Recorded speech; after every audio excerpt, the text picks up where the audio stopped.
So the Redwheel Global Equity Income Fund invests in global equities, all of which have a dividend yield greater than that of the market.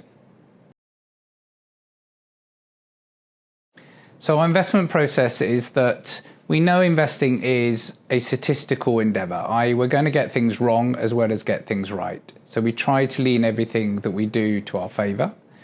One of the most compelling statistical advantages of delivering a total return is the compounding of an income over time. So we have a process that has a strict discipline on what we can buy. It must yield 25% more than the world market. And we must sell everything that yields less than the world market. And those two disciplines do a number of things for us. They ensure that every company in the portfolio is yielding more than the market. So we're compounding a bigger dividend yield for you than that of the market. That's to your advantage. Secondly, that those companies are able to deliver that dividend in a durable fashion. They are able to suffer whatever the range of outcomes that they face. And thirdly, it imposes a valuation discipline upon us. We have to buy those companies when they're attractively valued. The combination of those things only comes about when something's going wrong with a good company, when there's some kind of controversy. And so our job is to understand whether that controversy is temporary and the opportunity to buy, or permanent and to avoid. And we make up the portfolio with those stocks and compound their income over the long term for you.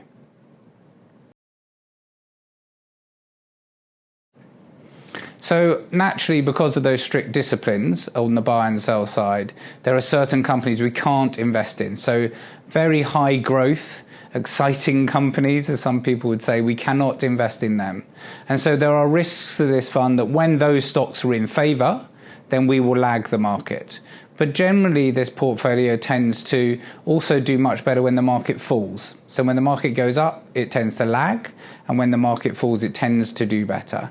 And that return profile of not losing as much on the downside rather than making more on the upside is something we think is statistically attractive. So those controversies we talked about, when things go wrong for a good company, they can be ESG related. And so we think of ESG just like everything else. It's a risk that we have to determine whether or not our company can suffer that risk and overcome those risks. And do they have the financial ability to do that? So we think we're very differentiated. Our disciplines ensure we do a different thing to many others.